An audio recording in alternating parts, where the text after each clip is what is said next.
യേശുവപ്പ എന്നെയും നിങ്ങളെയും ചേർക്കേണ്ടതിന് വെളിപ്പെടുക തന്നെ ചെയ്യും. ഇതത്രേ ക്രിസ്ത്യ വിശ്വാസത്തിന്റെ പ്രത്യാശ.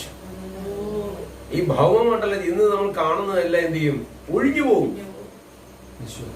തീക്ക് വേണ്ടി അവശേഷിപ്പിച്ചിരിക്കുന്നു. അപ്പൊ തീക്ക് വേണ്ടി അവശേഷിപ്പിച്ചിരിക്കുമ്പോൾ അതിനകത്ത് ഒരുപാട് ആ ഒരു ലാസ്റ്റ് ടൈം അല്ലെ യുഗാന്ത്യത്തിൽ അതിന് മുമ്പായി വേറെ പലതും നടക്കാനുണ്ട് അല്ലേ?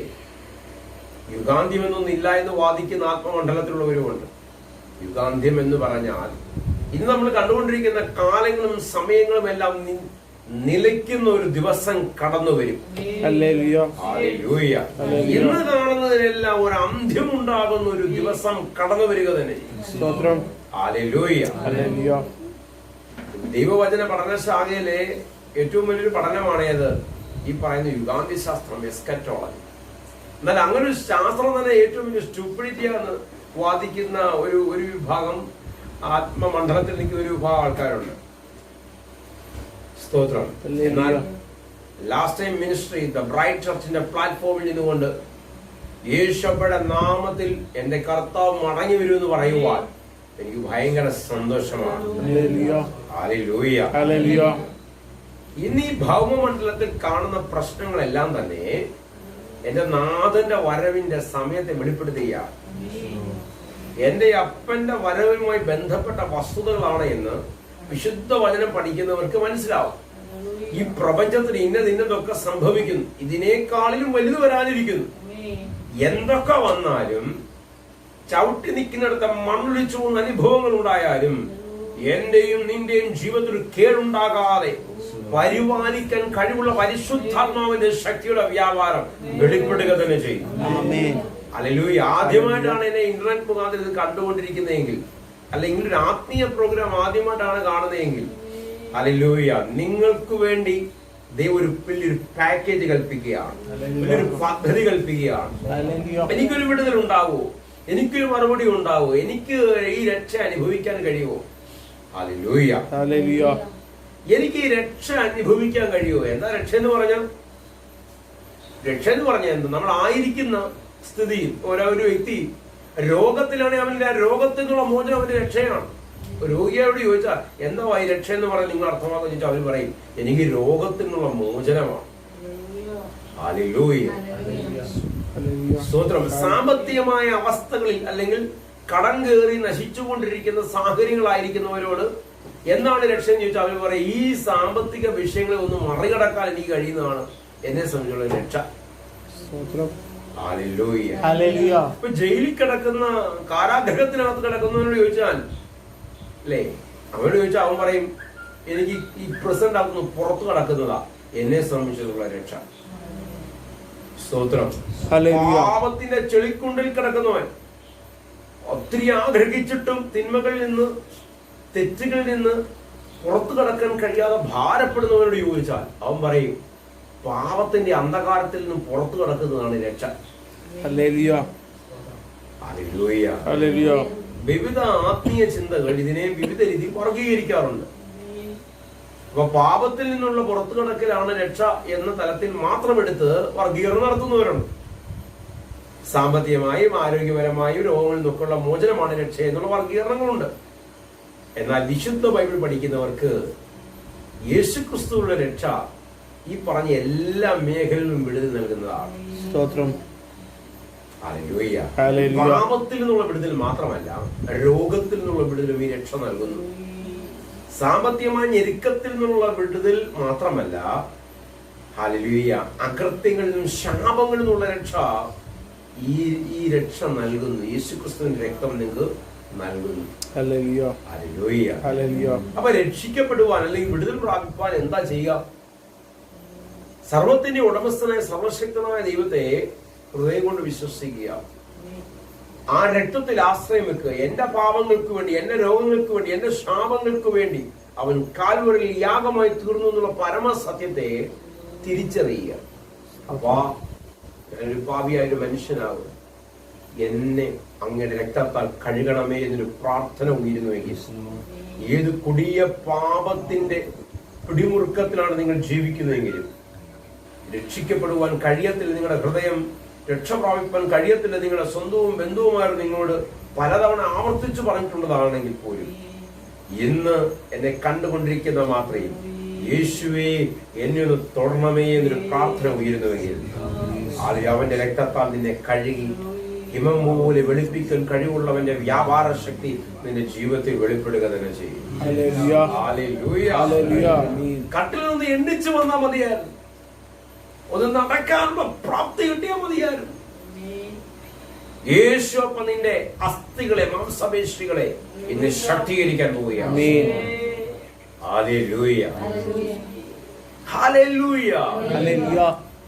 എന്നെ കണ്ടുകൊണ്ടിരിക്കുന്നത് നേരിട്ട് നമ്മൾ ആയിരിക്കുന്ന ശുശ്രൂഷകരുടെ അടുത്തുണ്ടല്ലോ. ഈ രക്ഷ എന്നുള്ള പദത്തിന് ഒരു എബ്രായ പദം നമ്മൾ കഴിഞ്ഞ ദിവസങ്ങളിലെ ശുശ്രൂഷകളിൽ പങ്കുവച്ചതാണ്. ആർക്കെങ്കിലും ഓർമ്മയുണ്ടോ? യാഷ്, അല്ലെങ്കിൽ അതിന് വേറൊരു പ്രൊണൗൺസിയേഷൻ ഉണ്ട്, എന്നാണ് അതിന്റെ ഒരു പ്രൊണൗൺസിയേഷൻ. ഈ യശ എന്ന പദത്തിന്റെ അർത്ഥം spirit, then mind and body. ദേഹം, ദേഹി, ആത്മാവ്, ഈ മൂന്ന് മണ്ഡലത്തിലും എന്തുണ്ടാകുന്നു? വിടുതലുണ്ടാവും. അല്ലെങ്കിൽ സമ്പൂർണമായ രക്ഷ പാക്കേജാണ് ഈ യശ എന്ന പദം കൊണ്ട് അർത്ഥമാക്കുന്നത്. ഈ ശരീരത്തിന് ഒരു വിടുതലൊന്നും ഉണ്ടാകത്തില്ല. അതിങ്ങനെ കഷ്ടതയിലൂടെയും ബുദ്ധിമുട്ടിലൂടെയും പ്രയാസത്തിലൂടെയും പോകേണ്ടതാണ്. അതിലൂടെ നമ്മൾ ചില പാഠങ്ങൾ ഉൾക്കൊണ്ട് നമുക്ക് നിത്യത കിട്ടാൻ വേണ്ടി നമ്മുടെ ആത്മാവിനെ ദിനംപ്രതി ഒരുക്കുക. അതല്ല, അങ്ങനല്ല. എബ്രായപരമായ യക്ഷ എന്ന പദത്തിന്റെ അർത്ഥം സമ്പൂർണമായ വിടുതൽ എന്നാണ്. ഏത്? രക്ഷ എന്ന പദത്തിന്റെ അർത്ഥം. അത് നിന്റെ ആത്മാവിനും ശരീരത്തിനും ദേഹത്തിനും ഒരുപോലെ വിടുതൽ നൽകുന്നത്രേ. എണ്ണിച്ചു കിടക്കാൻ വയ്യാത്ത കൂനിയായ സ്ത്രീ പള്ളിയിൽ വന്നിരിക്കുക. യേശു അപ്പ ശബത്ത് ദിവസം അവളോട് പറഞ്ഞു, എഴുന്നേക്കുക. അവളുടെ മനസ്സറിഞ്ഞു, അവളെ എഴുന്നേൽപ്പിച്ചു, അവളുടെ വളഞ്ഞ ശരീരം നൂർത്തു, അല്ലെങ്കിൽ നൂരുവാൻ തക്കവണ്ണം പ്രാപ്തി അവളുടെ മേലുണ്ടായി.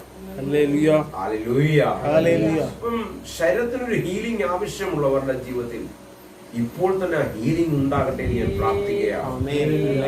സൗഖ്യത്തിന്റെ കരം ഇന്ന് നിങ്ങളുടെ ജീവിതത്തിൽ ഇറങ്ങുക തന്നെ ചെയ്യും.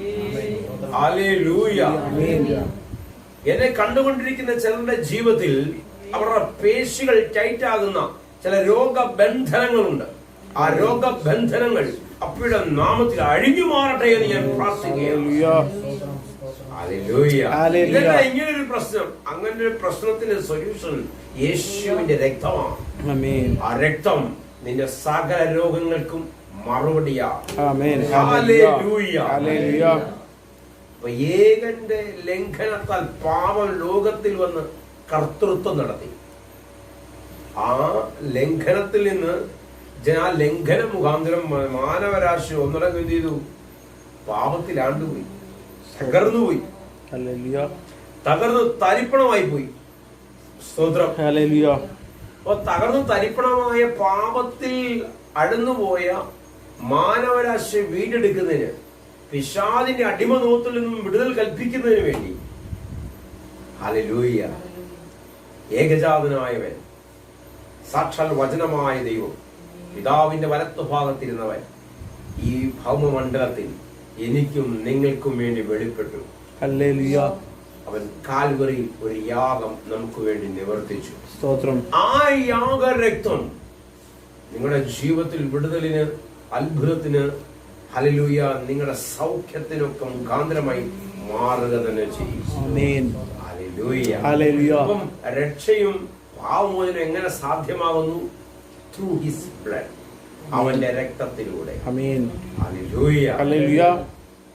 പാപശാസ്ത്രവും അല്ലെങ്കിൽ പാപമോചന ശാസ്ത്രവും ഒക്കെ വലിയ പഠന വിഷയങ്ങളാണ്. രക്ഷാശാസ്ത്രം തന്നെ വലിയൊരു പഠന വിഷയമായി നടത്തുന്നവരുണ്ട്.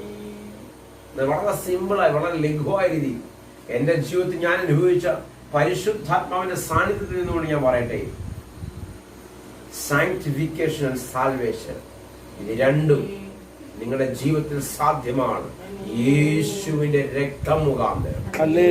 എങ്ങനെ പാപം മോചിക്കും? എങ്ങനെ എനിക്കൊരു വിടുതൽ ഉണ്ടാകും? നിങ്ങളുടെ പാപങ്ങൾ എത്ര കടും ചുവപ്പായാലും അതിനെ ഹിമം പോലെ വെളുപ്പിക്കുന്ന, അതിനെ കഴുകിക്കളഞ്ഞ് നിന്നെ ശുദ്ധനാക്കി, നിന്നെ വൃത്തിയുള്ളവനാക്കി, നിഷ്കളങ്കനാക്കി മാറ്റുന്ന ആ രക്തത്തിന്റെ ശക്തി കണ്ടുകൊണ്ടിരിക്കുന്നവർ വ്യാപരിക്കപ്പെടട്ടെ ഞാൻ പ്രാർത്ഥിക്കുന്നു. ഹല്ലേലൂയ. അപ്പോസ്തലനായ പൗലോസ് എബ്രായ സഭയ്ക്ക് എഴുതിയ ലേഖനം അതിന്റെ 4-ാം അധ്യായം അതിലെ ഏതാനും വാക്യങ്ങൾ നമുക്കൊന്ന് വായിക്കാം. എബ്രായർ 4 അതിന്റെ 12 മുതൽ 16 വരെ ഒന്ന് വായിച്ചാട്ടെ. എബ്രായർ 4-ാം അധ്യായം അതിന്റെ 12 മുതൽ 16 വരെ നമുക്കൊന്ന് വായിക്കാം. എബ്രായർ 4. ദൈവത്തിന്റെ വചനം ജീവനും ചൈതന്യവും ഉള്ളതായി ഇരുവായ്ത്തലയുള്ള ഏതു വാളിനേക്കാൾ മൂർച്ചയേറിയതും പ്രാണനെയും ആത്മാവിനെയും സന്ധിമജ്ജകളെയും വേർപിടിക്കുന്നതുമായ തുളച്ചു ചെല്ലുന്നതും ഹൃദയത്തിലെ ചിന്തകളെ പാവങ്ങളെയും വിവേചിക്കുന്നതുമാവുന്നു. ഇപ്പൊ ഈ വചനം എന്ന വാളിനെ പറ്റി ഇവിടെ വർണ്ണിച്ചിരിക്കുന്നത്. വചനം എന്ന വാളെന്നാൽ എന്താണ്? എന്തിനേയും വിഭാഗിക്കുവാൻ, വിവേചിക്കുവാൻ, വേർപെടുത്തുവാൻ കഴിവുള്ള വചനം എന്ന വാൾ. ഈ വചനം എന്ന വാൾ എന്താണെന്ന് മനസ്സിലാക്കണമെങ്കിൽ നമുക്ക് യോഹന്നാന്റെ സുവിശേഷത്തിലോട്ട് പോയാൽ കഴിയും. നിങ്ങളിപ്പോ ഇത് വായിക്കണ്ട, നിങ്ങൾ ഭവനത്തിലിരുന്ന് വായിച്ചാൽ മതി. യോഹന്നാന്റെ സുവിശേഷം 1-ാം അധ്യായം തുടങ്ങുന്നത് എങ്ങനെയാണ്? ആദിയിൽ വചനം ഉണ്ടായിരുന്നു, വചനം ദൈവത്തോടുകൂടെയായിരുന്നു, പിതാവിന്റെ കൂടെയായിരുന്നു. അതിന്റെ അർത്ഥം പിതാവായ ദൈവത്തിന്റെ കൂടെയായിരുന്നു. വചനം ദൈവത്തോടുകൂടെ, വചനം ദൈവമായിരുന്നു. എന്താണ്? ആദിയിൽ വചനം, പിന്നെ വചനം ദൈവത്തോടു കൂടിയായിരുന്നു, വചനം ദൈവമായിരുന്നു. ഈ വചനം എന്ത് ചെയ്തു? കൃപയും സമാധാനവുമായി നിങ്ങളുടെ ഇടയിൽ വന്ന് പാർത്തു. വംശാവലികളുടെ നീണ്ട കഥകൾ പറഞ്ഞു തുടങ്ങിയല്ല യോഹന്നാന്റെ സുവിശേഷം. അതുകൊണ്ട് തന്നെ യോഹന്നാന്റെ സുവിശേഷം മറ്റു സുവിശേഷങ്ങളിൽ നിന്ന് തികച്ചും വ്യത്യസ്തമാണ്. യേശു ക്രിസ്തുവിന്റെ ദൈവത്വത്തെ വെളിപ്പെടുത്തുന്നതാണ് യോഹന്നാന്റെ സുവിശേഷം. പിതാവായ ദൈവം, പുത്രനായ യേശു അപ്പ, അല്ലെങ്കിൽ പരിശുദ്ധാത്മാവ്, ഈ 3 ആളത്വങ്ങൾ, ദൈവത്തിന്റെ 3 ആളത്വങ്ങൾ അല്ലെങ്കിൽ 3 വ്യക്തിത്വങ്ങൾ, അല്ലെങ്കിൽ ഇത് യേശു അപ്പയുടെ ദൈവത്വത്തെ പറ്റി കൃത്യമായ ബോധ്യം നൽകുന്നതാണ് യോഹന്നാന്റെ സുവിശേഷം. ഹല്ലേലൂയ. യേശു അപ്പ മടങ്ങി വരും. എന്തിനാണെന്നറിയാമോ? തന്നെ കാത്തിരിക്കുന്നവരെ ചേർക്കേണ്ടതിന്. പിന്നെ ഈ പ്രപഞ്ചത്തിൽ ചിലത് നടക്കാനുണ്ട്, അതുകൊണ്ടാണ് കാത്തിരിക്കുന്നവരെ ചേർത്തുകൊണ്ട് പോകുന്നത്. പിന്നെ ഈ പ്രപഞ്ചത്തിൽ ചിലത് നടക്കാൻ പോവാം. വാസ്തവത്തിൽ ഒറ്റ വാക്യം പറഞ്ഞാൽ ആരാ എടുക്കപ്പെടും, ആര് ചേർക്കപ്പെടും? വീണ്ടെടുക്കപ്പെട്ട ഗണം ചേർക്കപ്പെടും. ഈ വീണ്ടെടുപ്പ് എങ്ങനെ സാധ്യമാകുന്നത്? പരിശുദ്ധാത്മാവിനാണ് സാധ്യമാകും. അപ്പൊ പിതാവിന്റെ രാജ്യം സ്ഥാപിക്കാൻ വരുന്ന പുത്രൻ, ഹല്ലേലൂയ, തന്നെ കാത്തിരിക്കുന്നവരെ ചേർക്കും. എങ്ങനെ ചേർക്കുന്നു? പരിശുദ്ധാത്മാവിന്റെ മുദ്രയണിഞ്ഞവരെയാണ് അവൻ ചേർക്കുന്നത്. എങ്ങനെ അത് സാധ്യമാകും? എങ്ങനെ അത് ലഭ്യമാകും?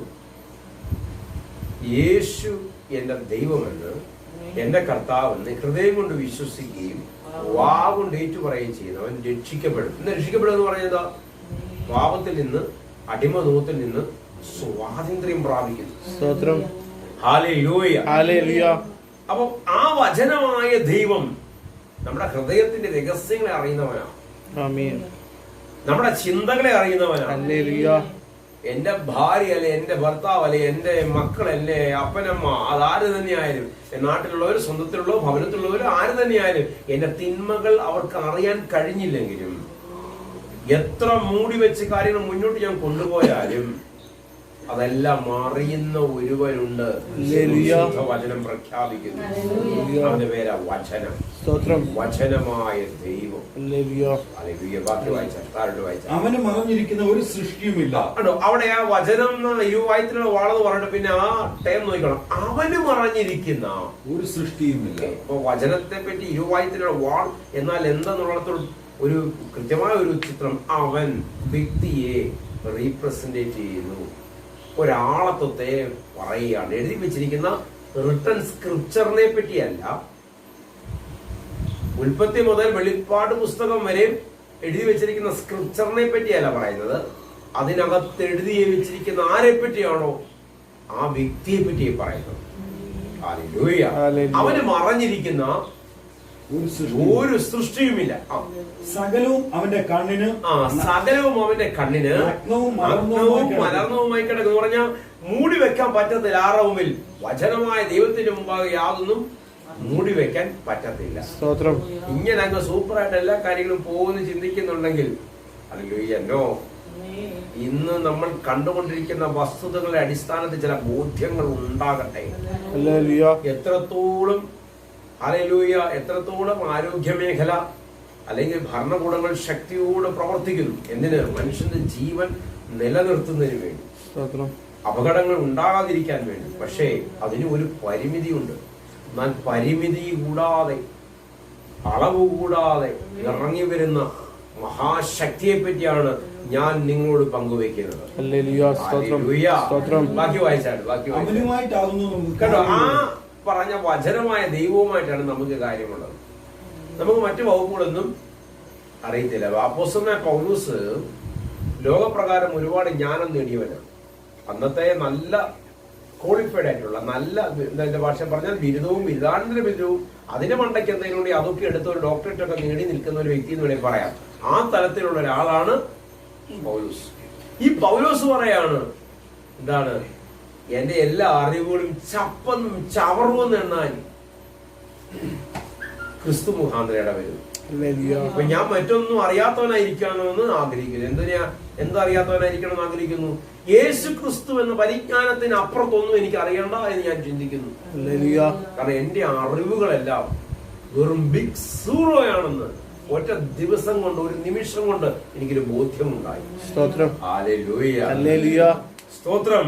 സ്ഥിതി മാറ്റാൻ ഒരുപാട് മണിക്കൂറും ഒരുപാട് ദിവസങ്ങൾ ഒരുപാട് മാസങ്ങളൊന്നും വേണ്ട.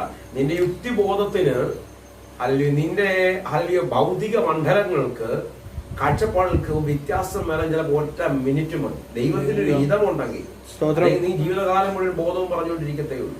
ദൈവത്തിന് നിന്നെപ്പറ്റി ഒരു പദ്ധതി ഉണ്ടെങ്കിൽ ഉറപ്പായിട്ടും അല്ലെങ്കിൽ ഒരുപാട് മണിക്കൂറൊന്നും വേണ്ട, നിന്നെ തുടരണമെന്ന് ദൈവം പദ്ധതിയിട്ടുണ്ടെങ്കിൽ തൊടുക തന്നെ ചെയ്യും. സ്തോത്രം.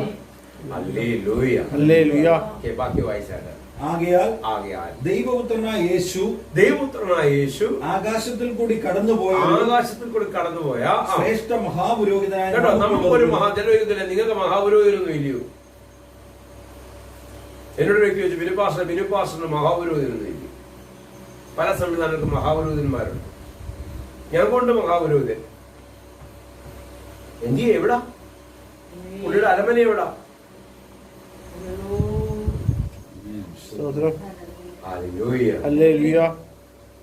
ആരാത്? യേശു അപ്പ അത്ര എന്റെ മഹാപുരോഹിതൻ. ലോകപ്രകാരം കർമ്മങ്ങൾ ചെയ്യുന്ന പൗരോഹിത്യ ശുശ്രൂഷ നിൽക്കുന്നവനല്ല എന്റെ യേശു അപ്പ. എനിക്ക് വേണ്ടി സദാ ഗുണകരമായി സംസാരിക്കുന്ന ഒരു മഹാപുരോഹിതൻ എനിക്കുണ്ട്. അവന് ഉറപ്പകത്തുണ്ടാകട്ടെ. ബാക്കിയുള്ളവരൊക്കെ സ്ഥാപനങ്ങൾ അടയുന്നൂടെ അവിടെ നിൽക്കും. അത് ഏത് സഭയായാലും ഏത് സംവിധാനമായാലും ഏത് മതചിന്തയായാലും പ്രവർത്തിക്കാൻ പറ്റാത്തൊരു നാട് വരും. ഇനി കാണുന്ന വെച്ചോണ്ട് പറയല്ലേ കേട്ടോ, ഒട്ടും പ്രവർത്തിക്കാൻ പറ്റാത്തൊരു കാലം വരും. വചനം പറഞ്ഞ് കൃപയുടെ യുഗം അടയുന്ന ഒരു നാൾ വരും. നിശ്ചയം. ഇന്ന് ഈ കൃപയുടെ ബൗളിനകത്ത് കയറുന്നവൻ എന്ത് ചെയ്യും? അന്ന് ഉയരുക തന്നെ ചെയ്യും. ഉയരുക തന്നെ ചെയ്യും. സ്തോത്രം. ഇപ്പൊ പ്രവർത്തിക്കാൻ പറ്റാത്ത കാലം വരുമ്പോൾ ഇൻസ്റ്റിറ്റ്യൂഷനുകൾ അടയും, സ്ഥാപനങ്ങൾ അടഞ്ഞു പോകും.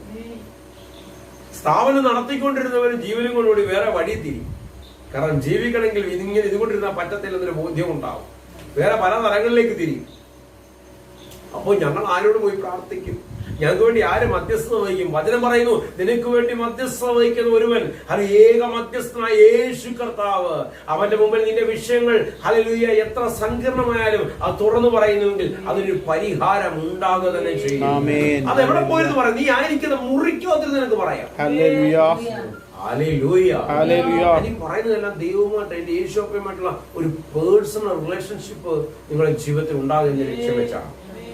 അല്ലാതെ സഭ അല്ലെങ്കിൽ കൂട്ടായ്മ ഇതൊന്നും ഇല്ല, അല്ലെ ഇല്ലാതെ വോട്ട് ചെയ്യുന്ന അർത്ഥത്തിലല്ല അങ്ങനെ തെറ്റായി ദുർവ്യാഖ്യാനം ചെയ്യരുത്. എന്തൊക്കെ ലോകത്തുണ്ടെന്ന് പറഞ്ഞാലും ഈ ദൈവവുമായിട്ടൊരു പേഴ്സണൽ റിലേഷൻഷിപ്പ്, വ്യക്തിപരമായ ഒരു ബന്ധം നിങ്ങൾക്കില്ല എങ്കിൽ ആ ജീവിതത്തിൽ അർത്ഥമില്ല. ഞാൻ കണ്ട, എന്നെ കണ്ട, ഞാൻ തൊട്ട, എന്നെ തൊട്ട എന്റെ യേശു എന്ന് പറയുവാൻ നിങ്ങൾക്ക് ഇടവരട്ടെ. ഈ ശുശ്രൂഷ മുഖാന്തരമായി മാറട്ടെ എന്ന് ഞാൻ പ്രാർത്ഥിക്കുകയാണ്. ശ്രേഷ്ഠ മഹാപുരോഹിതനായി നമുക്കുള്ളത് കൊണ്ട് നാം നമ്മുടെ സ്വീകാരം മുറുകെ പിടിച്ചോളൂ. നമുക്കുള്ള മഹാപുരോഹിതൻ നമ്മുടെ ബലഹീനതകളിൽ. അപ്പൊ ഞാൻ പറഞ്ഞത് വചനത്തിനാണോ അല്ലെങ്കിൽ വിശുദ്ധ ഈ സ്ക്രിപ്ചർ തിരുവെഴുത്തുകളെ അടിസ്ഥാനമാക്കിയാണോ എന്നുള്ളത് നിങ്ങൾ പരിശോധിക്കുക.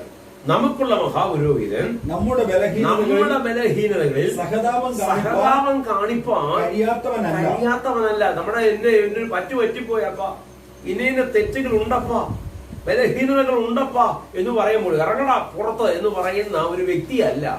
അല്ലെ നിനക്ക് വേണ്ടി എനിക്ക് പ്രാർത്ഥിക്കാൻ, നിനക്ക് വേണ്ടി എനിക്ക് പ്രവർത്തിക്കാൻ കഴിയത്തില്ല, കാരണം നിന്റെ മേൽ പാപത്തിന്റെ കർത്തൃത്വം നടത്തപ്പെടുന്നു, അതുകൊണ്ട് നീ എന്താണ്, നീ പന്നിക്ക് സമമാണ്, നീ ചേറ്റിപ്പോക്കോ എന്ന് പറയുന്ന ഒരു പുരോഹിതനല്ല, എന്ന് പറയുന്ന ഒരു മഹാപുരോഹിതനല്ല എനിക്കും നിങ്ങൾക്കും ഉള്ളത്. ബാക്കി വായിച്ചാട്ടെ. പാപമൊഴികെ നമുക്ക് തുല്യമായി കേട്ടോ. ഈ മഹാപുരോഹിതന്റെ പ്രത്യേകത എന്തെന്നറിയാവോ? ഒരു മനുഷ്യൻ ഭൗമമണ്ഡലത്തിൽ അനുഭവിക്കേണ്ട സകലതും അനുഭവിച്ചവൻ, എന്നാൽ പാവസംബന്ധമായ എന്ത് ചെയ്തു? നമ്മളിൽ നിന്ന് അകന്നു, നമുക്ക് സാദൃശ്യപ്പെട്ടില്ല. ബാക്കി എല്ലാ കാര്യങ്ങളും എന്ത് ചെയ്തു? സാദൃശ്യപ്പെട്ടു. അപ്പൊ നമ്മുടെ കഷ്ടത എന്താണ്, രോഗം എന്താണ്, ദുഃഖം എന്താണ്, ഈ ഭൗമമണ്ഡലത്തിലെ അല്ലെങ്കിൽ വസ്തുതകൾ എന്താണ് എന്ന് അറിയാത്തൊരുവനല്ല നമ്മുടെ മഹാപുരോഹിതൻ. ഓക്കെ, വായിച്ചാട്ടെ. അതുകൊണ്ട് കരുണ ലഭിപ്പാൻ തൽസമയത്ത് എന്ന് പറഞ്ഞാൽ എന്താ? തൽസമയം എന്ന് പറഞ്ഞാൽ എന്താ? തക്ക സമയത്ത്. എന്റെ നീഡ് എപ്പോഴാണോ, എന്റെ ആവശ്യകത എപ്പോഴാണോ, അതാണ് എന്റെ തക്ക സമയം, റിയൽ ടൈം. അതിന്റെ റിയൽ ടൈം, അതിന്റെ കീ ടൈം. ആ സമയത്തിന്റെ ഉച്ചമുഹൂർത്തം എന്ന് വേണേ പറയാം. എനിക്ക് ഇന്ന ദിവസം ഇന്ന വിഷയത്തിന് മറുപടി വേണം, ഞാൻ ആ ദിവസം അതിന്റെ അന്നത്തെ പ്രാധാന്യമുള്ളത്. തക്ക സമയത്ത് മറുപടി തരാൻ കഴിവുള്ള മഹാപുരോഹിതനെ പറ്റി ഞാൻ ഈ പറയുന്നത്. ഇങ്ങനൊന്നും മറുപടി തരത്തില്ല എന്ന് വാദിക്കുന്ന ഒരുപാട് ആത്മീയ ചിന്തകളൊക്കെ ഉണ്ട്, അതങ്ങനെ ഇരിക്കട്ടെ, ഞാൻ അതിനോടും തർക്കിക്കാൻ ആളല്ല. പക്ഷേ പരിശുദ്ധാത്മാവിനിക്കുന്ന ബോധ്യത്തിലൂടെ ഞാൻ വായിച്ച തിരുവചനങ്ങളിലൂടെ ഞാൻ നിങ്ങളോട് പങ്കുവയ്ക്കുകയാണ്.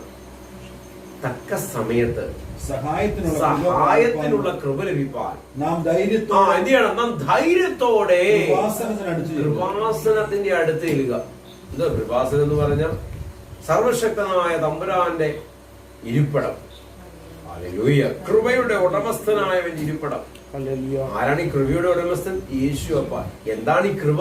ഞാൻ ചോദിക്കാതെ എന്റെ ജീവിതത്തിൽ നൽകപ്പെടുന്നതാണ് കൃപ. ഹല്ലേലൂയ.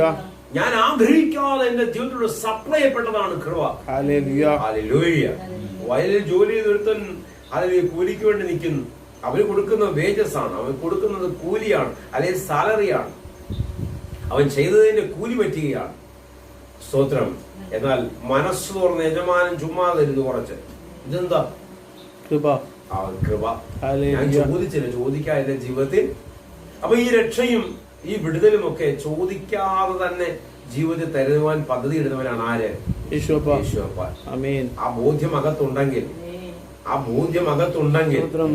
ഹല്ലേലൂയ, ഹല്ലേലൂയ, ഹല്ലേലൂയ, ജീവിതം ഒടുക്കിക്കളയാന്ന് ചിന്ത നിങ്ങളുടെ അകത്ത് ഉണ്ടാകത്തില്ല കേട്ടോ. എന്തിനാ ഇങ്ങനെ കൊണ്ട് ജീവിച്ച് മുന്നോട്ട് പോകുന്നത്? അസമാധാനത്തിന്റെ വേരിങ്ങനെ ഇറങ്ങുക. കുടുംബത്തിനകത്ത് ഒരു ശകലം പോലും സമാധാനമില്ലാതെ, അല്ലെങ്കിൽ ദിനംപ്രതി പ്രശ്നങ്ങളെ കണ്ടുകൊണ്ടിരിക്കുന്ന ചിലർ, വിഷയങ്ങളെ നേരിട്ടുകൊണ്ടിരിക്കുന്ന ചിലർ, ഇനി മുന്നോട്ട് പോകാൻ പറ്റത്തില്ല, ഇവിടം കൊണ്ട് തീരണമെന്ന് ചിന്തിച്ച് വേണ്ടാത്തൊക്കെ കണക്കൂട്ടുന്ന ചിലരുടെ ജീവിതത്തിൽ ദൈവത്തിന്റെ കരം ചലിക്കുകയാണ്. നിന്റെ വിടുതലിന് വേണ്ടിയിട്ടാണ് കാലുകളിൽ അവൻ യാഗമായി തീർന്ന ഒരു തിരിച്ചറിവ് ഇന്ന് നിന്റെ ജീവിതത്തിൽ ഉണ്ടാകട്ടെ. തക്ക സമയത്ത് കരുണ ലഭിപ്പാൻ. അതാണ് ആ വാക്യം നമ്മൾ അവസാനിക്കും. നമ്മൾ പറഞ്ഞ വാക്യങ്ങളുടെ അവസാനം അതാന്ന് തോന്നുന്നു അല്ലേ? എന്താണ്? തക്ക സമയത്ത് കൃപ ലഭിക്കേണ്ടതിന് എങ്ങോട്ട് ചെല്ലണം? ധൈര്യത്തോടെ. പേടിച്ചും ഭയന്നൊന്നുമില്ല ദൈവസന്നിധി വരേണ്ടത്. അയ്യോ, എന്നെ വലിച്ചു കീറി കണ്ടോ, മരുഭൂമിയിൽ വെച്ച് എന്ത് ചെയ്തു? അവനെ അവൻ വഴി തലയ്ക്കൽ അല്ലെങ്കിൽ തകർത്തു കളഞ്ഞു. അതുകൊണ്ട് പച്ച മരത്തിനോട് അങ്ങനെ ചെയ്യാമെങ്കിൽ ഉണക്കാതെയൊക്കെ എത്ര അധികം ചെയ്യാം. ഓക്കെ, നല്ല പ്രസംഗ വിഷയമാണ് കേട്ടോ, നല്ല പ്രസംഗ വിഷയമാണ്. പക്ഷേ ഹല്ലേലൂയ, ഇതാ ഈ മഹാപുരോഹിതന്റെ സാന്നിധ്യത്തിൽ നിന്നോട് ഞാൻ പങ്കുവയ്ക്കുന്നു, നിന്റെ പ്രശ്നം എത്ര വലുതാണ്. ചതഞ്ഞ ഓടെ ഒടിക്കാത്തവൻ, പുകയുന്ന തിരിയെ കെടുത്താത്തവൻ, അവന്റെ കൃപയുടെ മഴ നിന്റെ മേൽ പെയ്തിറങ്ങട്ടെ എന്ന് ഹല്ലേലൂയ ഞാൻ പ്രാർത്ഥിക്കുകയാണ്. വിടുതലുവാൻ കഴിവുള്ള ഏക നാമം, ആ നാമത്തെങ്കിൽ സർവ്വമുഴങ്കാലും മടങ്ങുക തന്നെ ചെയ്യും. യേശു പറയുന്നു, ഞാൻ പിതാവിനും പിതാവ് എന്നിലുമായിരിക്കുന്നത് പോലെ ഞാനും നിങ്ങളും ഒന്നാകേണ്ടതിന്. മനസ്സിലാകുന്നുണ്ടോ? ഞാനും നിങ്ങൾ ഒന്നാകേണ്ടതിന്. അതിനെ പരിശുദ്ധാത്മ ഈ ഭൗമമണ്ഡലത്തിൽ വന്നത് ഒന്നാക്കാനുള്ള പ്രോസസ്സിംഗ് നടന്നുകൊണ്ടിരിക്കുക. സ്തോത്രം. അതും ആകുന്നു എടുക്കുന്നു എല്ലാം എന്താണ്? കൃപയാൽ. കൃപയാൽ, നമ്മുടെ ഒരു ഗുണം കൊണ്ടല്ലേ. അതുകൊണ്ട് വചനം പറയുന്നത്, നിന്റെ കൊടിയ പാപങ്ങൾ, നിന്റെ എത്ര കൊടിയ പാപങ്ങൾക്ക് അധീനനായിരുന്നാലും എന്റെ ദൈവമേ, എന്റെ അപ്പ, എനിക്കൊരു മോചനം ഞാൻ ആഗ്രഹിക്കുന്നു പറയുന്നുവെങ്കിൽ ആ പാപങ്ങളെ കഴുകിക്കളഞ്ഞ് ശുഭ്രവസ്ത്രധാരിയാക്കി നിന്നെ മാറ്റുന്ന ദൈവകൃപയുടെ വ്യാപാരം നിന്റെ ജീവിതത്തിൽ ഇറങ്ങട്ടെ. പരിശുദ്ധാത്മാവിന്റെ ദിവ്യ സാന്നിധ്യം ഇന്ന് പ്രാർത്ഥിക്കുന്ന, എന്നോടൊപ്പം പ്രാർത്ഥിക്കുന്ന സകല മേലും ഇറങ്ങട്ടെ. എല്ലാ കണ്ണും അടയട്ടെ. എല്ലാവരും പ്രാർത്ഥനയോട് ദൈവസന്നിധിയിലായിരുന്നട്ടെ. അരുമനാഥ യേശു അപ്പ, തമ്പുരാനേ അപ്പ, നെഞ്ചു കലങ്ങി പ്രാർത്ഥിക്കുന്ന ചിലരെന്നെ കണ്ടുകൊണ്ടിരിക്കുന്നപ്പ, അസമാധാനത്തിന്റെ വേലിറങ്ങിയ ചിലരെന്നെ കാണുന്നു. ഇനി മുന്നോട്ട് പോകണ്ടെന്ന് തീരുമാനമെടുത്ത ചിലരെന്നെ കാണുന്നു. അപ്പാ, അവരുടെ ജീവിതത്തിലേക്ക് അങ്ങയുടെ കരം ചലിക്കണമേ നടിയെ പ്രാർത്ഥിക്കുകയാണ്. ഹല്ലേലൂയ. മരണത്തിനപ്പുറത്ത് നിന്നെ എങ്ങോട്ട് ഇതുവഴി എങ്ങനെ കൊണ്ടുപോകുന്ന പദ്ധതിയിടുന്നവൻ അവൻ പറയുന്നു, ജീവനും ഭക്തിക്കും വേണ്ടി സകലതും ഞാൻ നിങ്ങൾക്ക് പ്രദാനം ചെയ്യും. ഞാൻ കാൽവറിയിൽ യാഗമായി തീർന്നത് നിങ്ങളെ ഉയർത്തി മാനിക്കേണ്ടതിനത്രേ. Hallelujah, hallelujah. അപ്പയുടെ തിരുസാന്നിധ്യം പ്രാർത്ഥിക്കുന്ന സകല മേലും ഇറങ്ങട്ടെ. അപ്പയുടെ തിരുസാന്നിധ്യം പ്രാർത്ഥിക്കുന്ന സകല മേലും ഇറങ്ങട്ടെ. ഇരുട്ടിന്റെ ശക്തികൾ യേശുവിന്റെ നാമത്തിൽ നീങ്ങിപ്പോകട്ടെ. എങ്ങനെ മറുപടി ഉണ്ടാവും? മറുപടി ഇന്ന് നിന്റെ ജീവിതത്തിലെ സുപ്രസാദ ദിവസമെന്ന് നിനക്ക് പറയുവാൻ തക്കവണ്ണം. നിന്റെ ജീവിതത്തിൽ ചിലത് നടക്കാൻ പോയി. ഏത് വിശ്വാസത്തിന്റെ അടിത്തറയിൽ നിൽക്കുന്നവനായിരുന്നോട്ടെ, ഏത് ചിന്തകളുടെ അടിത്തറയിൽ നിൽക്കുന്നവനായിക്കോട്ടെ, യേശുവേ മഹോന്നതനെ എന്നെ ഒന്ന് തുടരമെന്നൊരു പ്രാർത്ഥന ഉയരുന്നുവെങ്കിൽ നിന്നെ ബലപ്പെടുത്തുന്ന, ശക്തീകരിക്കുന്ന, മറുപടി തരുന്ന ദൈവ കൃപയുടെ വ്യാപാരം ഇപ്പോൾ തന്നെ വ്യാപരിക്കപ്പെടട്ടെ.